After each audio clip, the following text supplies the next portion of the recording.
bayangin kayak orang ngomong, kayak orang tanya jawab. Jadi jangan flat, kagak ada isinya gitu. Jadi harus kayak orang ngomong.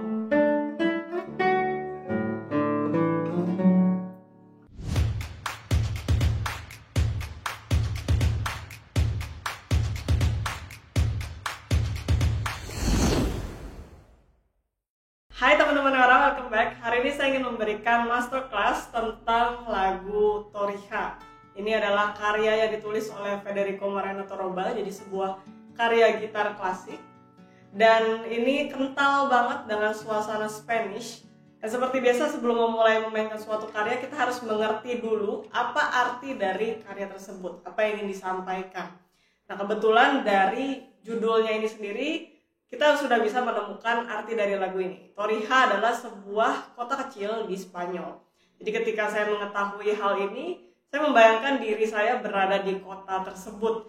Jadi seperti membayangkan vibe-nya atau atmosfernya berada di kota tersebut itu seperti apa. Tentunya ini kamu mesti research dulu ya. Cari, coba di search engine. Toriha tuh kotanya kayak apa sih? Jadi setelah tahu bahwa kotanya itu cantik, masih kental dengan arsitektur Spanish-nya, nah itu baru kita bisa mengeluarkan vibe yang diinginkan dari lagu tersebut. Oke, jadi lagu ini kita akan memainkannya di tempo largo, jadi tidak terlalu cepat, dan ini dimainkan di drop D. Jadi senar namanya harus kita turunkan dulu ke D. Oke. Jadi pastikan dulu sudah kamu tune dengan drop D. Sebenarnya lagu ini pendek, jadi ada bagian yang diulang sebanyak 3 kali. Sebenarnya kalau kamu sudah dapetin satu bagian, untuk mengulang part yang kedua dan ketiga ini akan menjadi lebih mudah. Yang perlu diperhatikan di sini adalah beberapa tanda dinamika yang sudah dituliskan oleh si komposer tersebut. Nah, karya-karya Torroba ini sebenarnya banyak penjelasan yang dituliskan oleh dia di karya-karyanya. Jadi cukup jelas dan kita bisa mengerti dia ini maunya kemana sih. Jadi contohnya di awal karya ini ada temanya. Ya, ini adalah 4 not pertama yang berada di bar 1. Nah, di situ dia tuliskan expressivo. Jadi kita harus benar-benar berekspresi memainkan not ini. Jadi bukan flat kayak. Nah, ini nggak ada isinya gitu. Jadi harus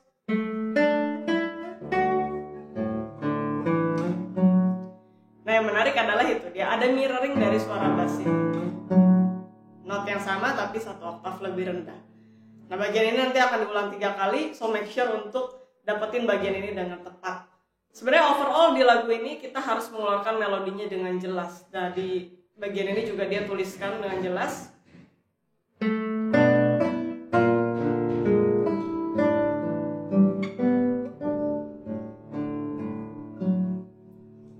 Jadi ada bagian tenuto di suara atasnya, jadi harus benar-benar dikeluarin. Nah, yang menarik berikutnya adalah bagian più animato, jadi more moving. Kalau sebelumnya kan kita lebih santai, ya kan, nggak buru-buru. Cuma di bagian più animato kita harus sedikit moving.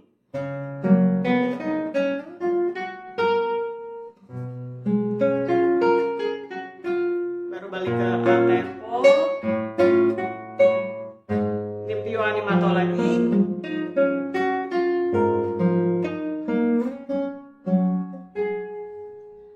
Oke, jadi itu harus diperhatikan tarik ulurnya, which is sebenarnya ini kental dengan lagu-lagu romantik, lagu-lagu Spanish juga banyak yang masuk ke zaman romantik. Jadi ada permainan tempo di situ, dia nggak statis kayak kebanyakan lagu klasik. Jadi di situ kita punya ruang untuk tarik ulur temponya, tapi tetap harus balik lagi ke tempo awal. Lalu yang menarik di sini ada bagian selanjutnya.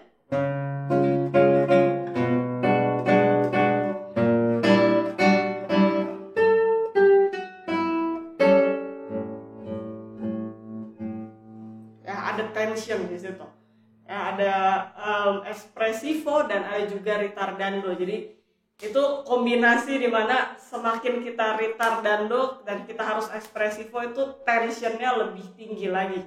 Ya, jadi ini adalah puncaknya di sini. Lalu dia balik lagi ke sini.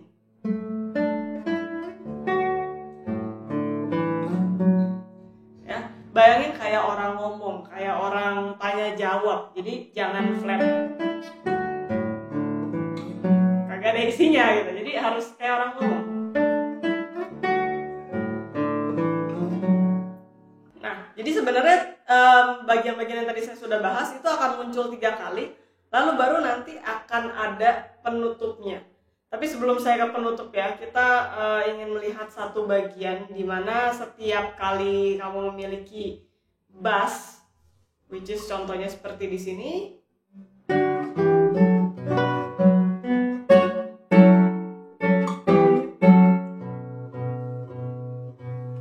Setiap kali kita punya pengulangan bass seperti ini, dia tuliskan di situ di crescendo, which is artinya kita harus seperti menghilang bassnya, tapi jangan dikasih tension semuanya, karena bass ini sebenarnya dia cuma ngisi aja ya, cuma kayak backing vokal lah kalau di suatu band gitu. Jadi nggak terlalu harus ditekankan. Jadi bagian sini tadi ya menghilang, baru kita masuk.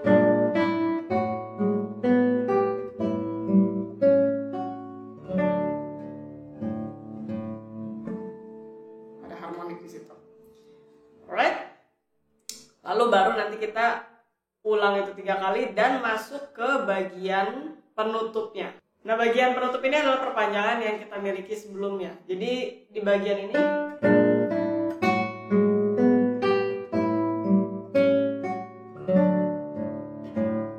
kalau biasanya kita akhiri dengan harmonik, sekarang ada chord ini.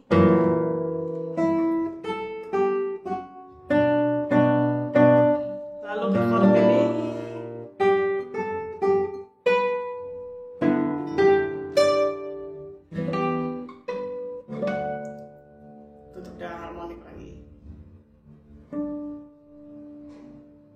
Menurut saya ini lagu yang nice banget buat teman-teman latih kalau misalkan lagi nyari lagu yang bernuansa Spanish yang agak romantik. Dan di sini walaupun terlihat simple lagunya, sebenarnya banyak banget ruang dimana kita bisa improve, terutama untuk mengeluarkan ekspresivitas. Kalau sebelumnya kamu mainin lagu-lagu contohnya dari era barok atau mungkin klasik, ini adalah sesuatu taste yang berbeda karena di sini yang tadi saya bilang kita banyak memainkan unsur tempo atau kita bisa memberikan rubato di situ. Jadi ada banyak keleluasaan gerak, keleluasan juga untuk ekspresivitas, dan ini yang menurut saya menarik banget ketika memainkan lagu-lagu Spanish. Dan again, kamu harus bayangin diri kamu berada di si kota Torija ini, akhirnya kamu bisa mendapatkan vibe-nya. Seperti apa sih harus memainkan lagu tersebut. Oke, itu aja sesi masterclass hari ini. Semoga kamu bisa mendapatkan beberapa input, terutama buat kamu yang lagi belajar gitar klasik. Thanks for watching guys. I'll see you in the next video. Bye-bye.